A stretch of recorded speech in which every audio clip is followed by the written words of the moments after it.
glad you told me that the people in Soweto are singing and dancing and celebrating, because I think that's what they wanted.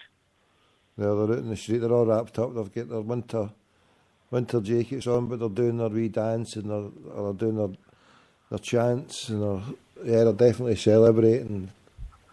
That's what it's about. I mean, that's what it's about as well. I mean, you can human emotion. You can be sad. I mean, be feeling sad inside, but aye, definitely. Well, obviously, it's a great loss. It's a great loss for the world, but especially for the people. But if they can show us the way, then that's good with me. I'm happy with that.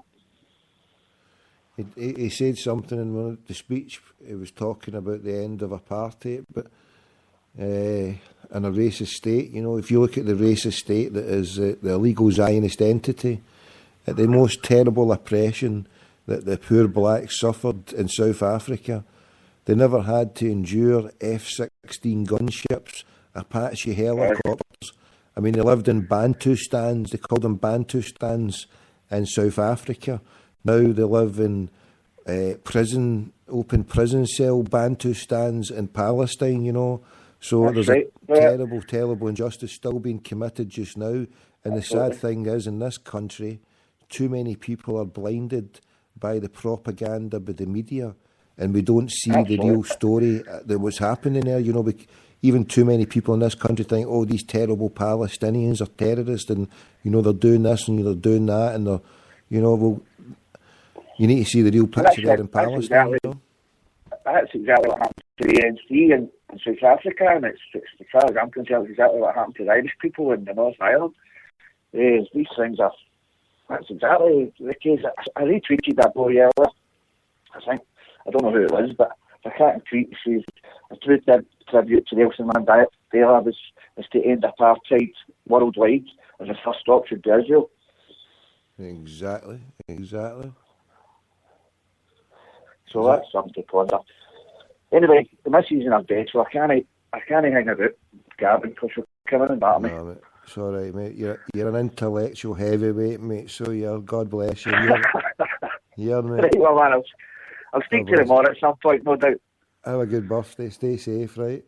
I will do, brother. Thanks very much. Hail, mate. God bless you. God bless. There you go. A Fenian intellectual heavyweight.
Got to put fulfill the book.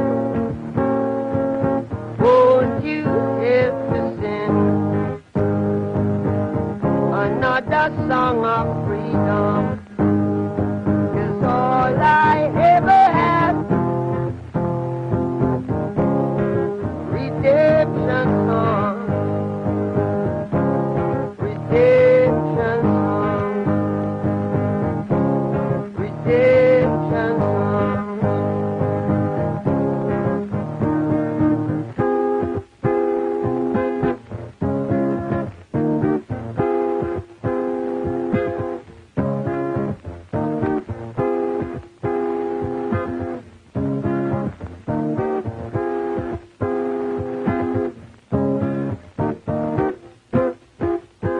Welcome to Free Radical Radio.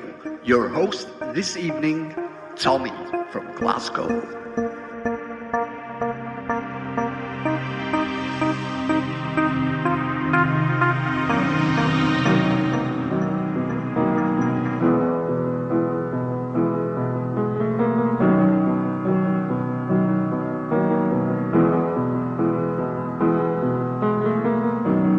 Imagine there's no heaven. See if you try. No hell below us. Above us only sky. Imagine all the people living for today. Imagine there's no countries. It isn't hard to do.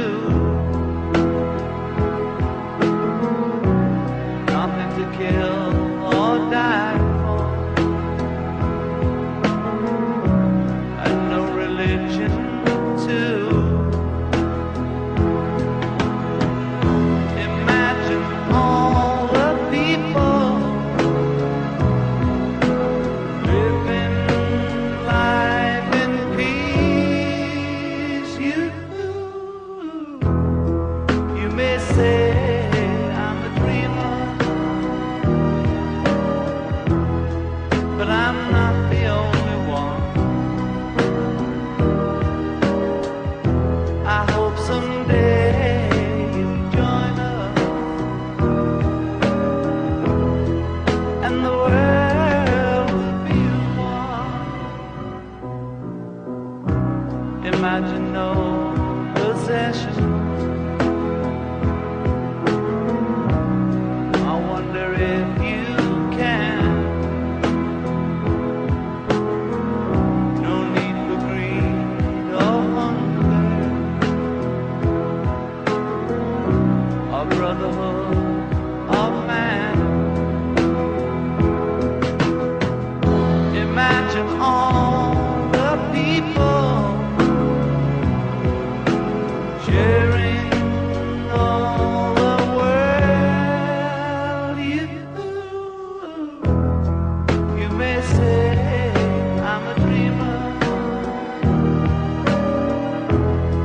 but I'm not the only one. I hope someday you'll join us, and the world will live as one.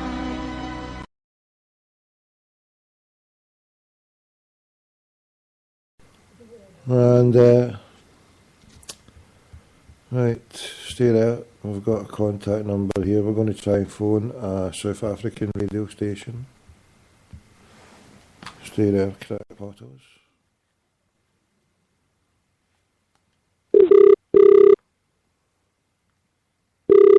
Talk Radio 702, good morning. Who am I talking to? Yes, hi, good morning. This is Tommy. Tommy, whereabout are you, Tommy? I'm in Glasgow. And what did you want to talk about? I just wanted to pass on my deep respects to Nelson Mandela's family and the South African people.